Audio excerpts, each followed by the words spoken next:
Como todos los jueves, 17:30 horas, Nueva Frontera se hace presente aquí en la voz, en este caso nuevamente, de Manuel Hale. Ya hablamos del crecimiento personal en función de la transformación social y ahora vamos a hablar ya de la sociedad, ¿o no? Eso es lo que habíamos dicho. Sí, absolutamente relacionado uno con el otro, ¿no? Pero sí, hablemos de los modelos sociales. Modelos sociales. ¿Y cómo podríamos abarcar ese tema? Y yo creo que lo primero es darnos cuenta que estamos inmersos en una dicotomía entre dos modelos muy claros que están disputándose el destino de la humanidad.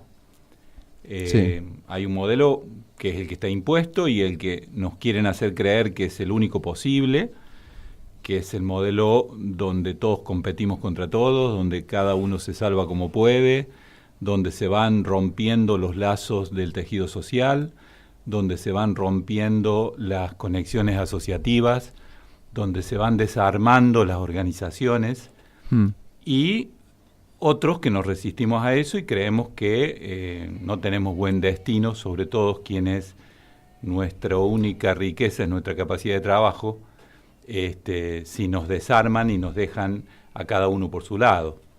Eso sería básicamente los dos modelos que se están disputando el destino de la humanidad, porque hoy ya no es ni siquiera una cosa que vos digas, se pueden encontrar modelos intermedios. Claro. Hubo momentos, sobre todo antes de la caída del muro de Berlín, donde existía todavía un bloque socialista que competía con el capitalismo, donde el capitalismo necesitó mostrar un rostro más amable, digamos, un rostro más humano, si querés. Sí. El famoso estado de bienestar que estaba en la Europa occidental y que parecía que era un tema de desarrollo, que había que desarrollarse para llegar a aquel modelo. En realidad lo instalaron de manera como vidriera para mostrar frente al bloque soviético de que el capitalismo podía ser más o menos bueno. Claro, digamos. una solución incluso. Cuando se cayó el muro, se cayó el espejo también.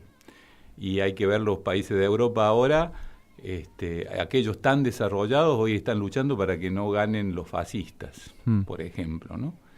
Pero esos dos modelos disputándose, a mí me interesaba bajarlo al nivel más cotidiano y más práctico, y ahí caemos al individuo. Otra vez, desde nuestro punto de vista, Sí. que en realidad es más bien, si querés, existencialista, nos queremos bajar de esa cosa teórica, ¿no? De modelos como si fueran experimentos sociológicos. Yo creo que es necesario bajarlo a que cada uno de nosotros, cada individuo, se lo pueda plantear como una discusión, como una posibilidad de decisión. ¿En qué modelo quiero vivir? ¿Y qué puedo hacer para eso? ¿No? Si no, es una cuestión como casi fatalista, ¿no? Yo caía acá y esto es lo que te he impuesto y me tengo que adaptar a eso. A un marco teórico. Exacto. Y mientras tanto discuto otras cosas. ¿De qué nos tienen discutiendo hoy? Hoy nos tienen discutiendo entre, en algún caso, si lo llevas al campo político, entre un modelo ultra neoliberal, casi oligárquico, que es el que se instaló, y lo que quedó del modelo anterior, que era un modelo más distributivo y que hoy es sinónimo de corrupción. Eso es lo que nos quieren instalar, y en gran parte los otros también contribuyeron bastante, Claro. les facilitaron bastante a las cosas. Bueno, lo supieron instalar igual porque por algo llegaron al poder. Exactamente, sí, sin duda. Aprovecharon todos los pequeños resquicios o grandes resquicios que los anteriores dejaron, y lo usaron muy bien y lo siguen usando, y creo que si bien se les está agotando esa utilización, ya como que ya no sirve tanto, no es tan útil, lo van combinando con otras cosas, lo van combinando con el temor, lo van combinando con la coerción, lo van combinando con el no hay otra, y mientras tanto la gente se refugia en discutir trivialidades. Y terminamos discutiendo cosas como, no sé, qué sé yo, cosas del fútbol o cosas que tienen que ver con el espectáculo o cosas que tienen que ver con, no sé, cuestiones secundarias y nadie se plantea, porque creo que no se sienten con derecho o con la necesidad real de discutir vivencialmente en qué mundo quiero vivir y a qué mundo quiero dejarle a mis hijos y a mis nietos.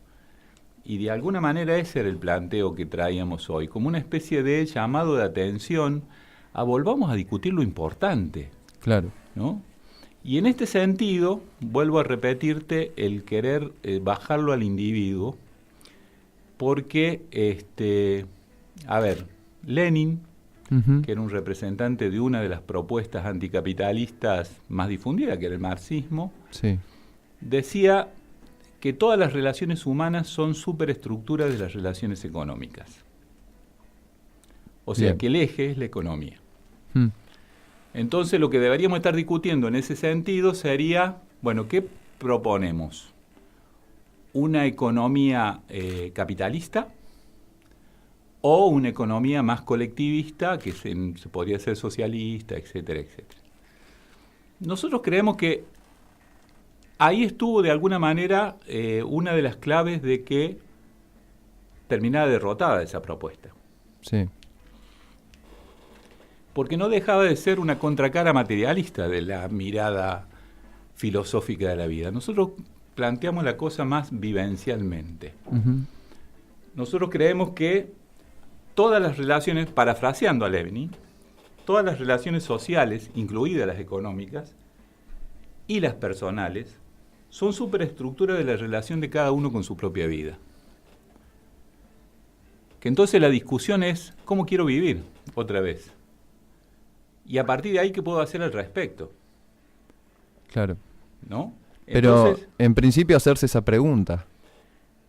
Y romper con esa sensación de que no tengo derecho a hacérmela o que si me la hago no tiene ningún resultado práctico. Porque ahí está el truco, me parece. El truco fue alejar a la gente de su propia vida. O sea, la mayoría de la gente vive la vida como si estuviera guionada por otros. Yo tengo que crecer, desarrollarme, reproducirme y morir, como decía el viejo paradigma que nos enseñaba en la escuela primaria. Sí. Pero si lo mirás socialmente, yo tengo que crecer, prepararme para insertarme, ver dónde me dejan insertarme y tratar de sostener ese espacio. Sí. Pero el guión no lo escribí yo.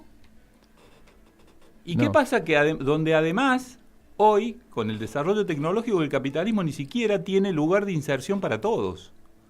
Pero te hacen creer que sí. Te hacen creer, porque de esa manera yo disputo por un lugar con otros, el que gana se inserta y los que perdemos le bajamos el precio al que se insertó. Porque estamos siempre en la cola esperando que lo bajen a ese para poder subir yo.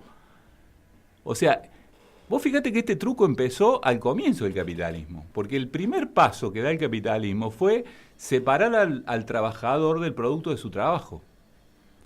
Allí empieza la desconexión del hombre con su vida. Porque hasta ese momento el hombre lo que producía lo empezaba y lo terminaba y lo vendía. Claro. Era el absoluto responsable de eso. Pero de eso no era solo de lo que sacaba de él, sino incluso de la calidad de lo que producía, de su propia construcción. Cuando aparece la fábrica, aparece el trabajo en serie. Si vos producías zapatos, quizá vos lo que hacías es poner, no sé, la punta de los cordones. Sí, no tenías nada que ver con el resto del producto. Bueno, desde aquel comienzo a hoy, donde la gente directamente, si vos le preguntás hoy a cualquier pibe joven qué sueña ser, la mayoría no lo sabe porque ni siquiera se atrevió a pensarlo. Cosa que nosotros, cuando yo era joven, todavía hacíamos. No era que el capitalismo no estaba desarrollado en aquel momento, sí lo estaba, pero todavía nos atrevíamos a soñar, a decir, yo quisiera hacer tal cosa. Después por ahí lo lograbas, por ahí no, generalmente no. Pero todavía teníamos una imagen hacia dónde. Hoy ni siquiera está eso. Entonces creo que es necesario recuperar esa pulsión esencial del ser humano. Porque si no construye una imagen de sí, ¿hacia dónde va? Sabes que con este ejemplo me remitiste a la niñez, ¿viste? Cuando te dicen, ¿qué querés ser cuando seas grande? Exacto. Y no sé, ¿viste? Quiero ser cocinero, quiero ser bombero, o por ahí quiero ser jugador de fútbol, Sí, esa niñez. astronauta, lo que fuera. Claro, sí. Sí. Pero había un hacia dónde. Claro. Obviamente, lo único que servía en ese caso era como saber que yo quiero ir hacia algo. Quizás después no se cumplía o lo cambiabas en el camino. El tema es que había un hacia dónde. Sí, el simple hecho de pensar, de tener una idea de hacia dónde uno quisiera ir, ya tenía su validez. Y tenía sus valores. Claro. Porque quizás no eras el astronauta. No. Pero seguramente el que terminara siendo iba a tener los valores que tenía el astronauta. Porque seguramente. Y ahí se conformaba un ser humano. Todo eso nos han robado y yo creo que es necesario recuperarlo. Sí lo decía, cada uno decide si quiere vivir y cómo. Ahora, yo miro ahora y pregunto, ¿decide? No sé. ¿Se puso a hacerlo alguna vez? ¿Cree que puede hacerlo?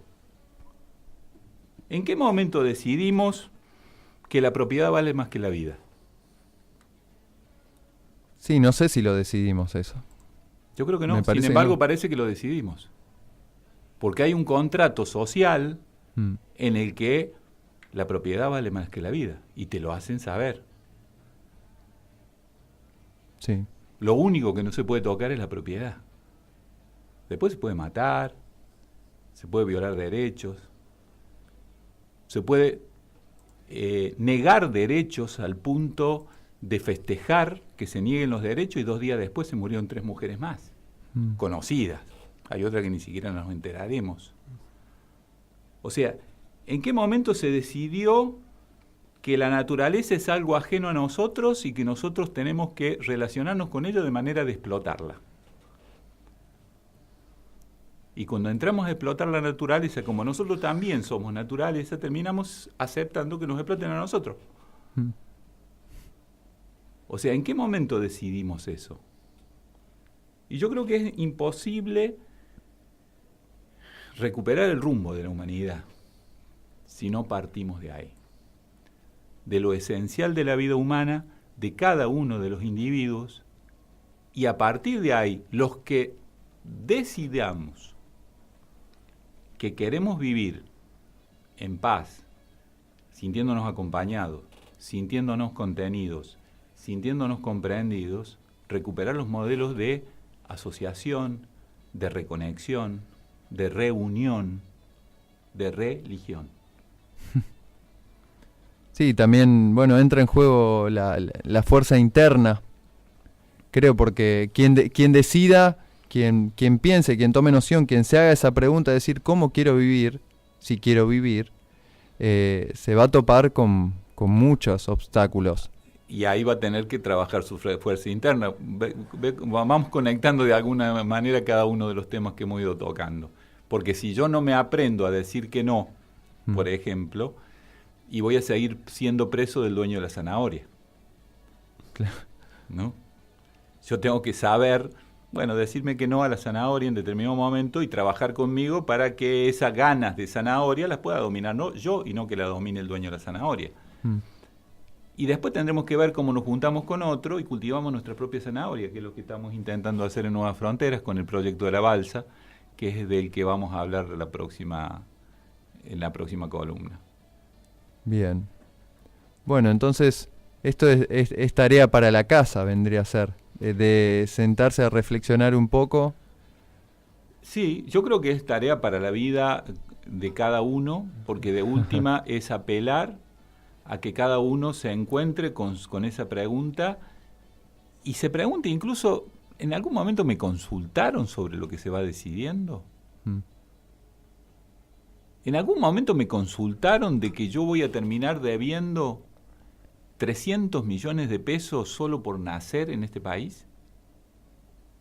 Por ahora, mientras sigan aumentando los intereses de deuda, cada vez voy a deber más. El pibe que acaba de nacer ahora, en un hospital. Mm. ¿Alguien le preguntó a él o a su mamá o a su papá si quería de ver eso?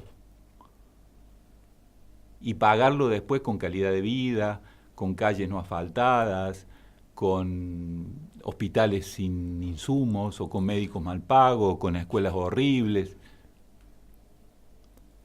Y yo creo que no se deja hacer esa pregunta porque claramente la respuesta sería no. Y si es no, tendremos que obrar en consecuencia. Pero primero tratemos de que nuestros compatriotas, nuestros compañeros de ruta, empiecen a preguntárselo. Y salgamos a la calle y preguntémoselo a nuestro amigo, a nuestro compañero, a nuestro compañero de trabajo, a nuestro vecino. ¿Vos te preguntaste en qué modelo de sociedad querés vivir? A ver qué nos contesta. Yo me llevé una sorpresa muy grande en los años 90, no sé si lo comenté. Nosotros teníamos un trabajo desde el humanismo y salimos una vez a hacer una encuesta de jóvenes. Uh-huh. Pensando en conectar con los jóvenes, esa era la idea. Entonces la pregunta era, ¿qué soñas ser? Pensando que la respuesta nos llevaría a conectar con ellos y ver cómo hacíamos algo en conjunto. Nos sorprendió que la mayoría de los jóvenes nos decía, no sé. Nunca me lo pregunté. Y te estoy hablando de los 90. Con la velocidad que cambian las cosas, hoy debe estar bastante peor, me parece. Sí, y lo notamos. Se percibe. Para quien se hace esa pregunta, se percibe. Exactamente. Y vos lo notás en la dependencia a todo lo que nos saca de nosotros mismos. Por ejemplo, las pantallas. Sí.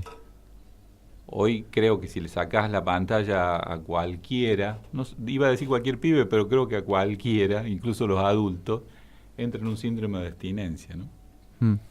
¿Por qué? Porque se queda solo con su silencio. Como el silencio no se sostiene, se empieza a llenar de preguntas. Y eso da miedo. Bueno, sí. Yo de hecho pensaba en la posición que uno adopta frente a las pantallas, frente al entretenimiento, a todos estos objetos que nos entretienen y nos sacan de nosotros mismos. Si esa misma postura, por ejemplo, que tomamos frente a la pantalla, si no estuviese la pantalla, tendríamos una postura reflexiva. No tendrías más remedio. Estaríamos mirando reflexivamente a la nada, pero reflexivamente. Reflexivamente significa que la nada te refleja a vos. Eso es reflexivo. Cuando yo miro el silencio, cuando yo me quedo en silencio, lo que pasa es que aparecen mis ruidos. Por eso da tanto miedo. Y eso es trabajar. Eso es trabajar fortaleza interna. Obviamente solo es muy difícil hacerlo. Es necesario tener quien me guíe, es necesario tener quien me acompañe, es necesario tener quien me contenga. Y eso es lo que tenemos que recuperar. Y es necesario contagiarlo también. Absolutamente, absolutamente. Pero pensando en uno, pensando egoístamente, sí, en mi propio trabajo, yo necesito tener con quién hacerlo. Yo necesito saber con quién reunirme. Necesito saber con quién, en quién apoyarme. Bueno, eso es lo que estamos intentando recuperar y para eso tenemos que pasar por la pregunta de en qué tipo de sociedad querés vivir, qué tipo de vida querés tener, de qué manera te querés sentir y qué podés hacer al respecto. Bueno, nos llevamos esas varias preguntas para la casa o para la vida misma, como dijiste vos, Manuel. Y estaremos esperando al próximo jueves para poder hablar sobre la balsa. Sí, que es nuestra propuesta de reunión. Bueno. Muchísimas gracias.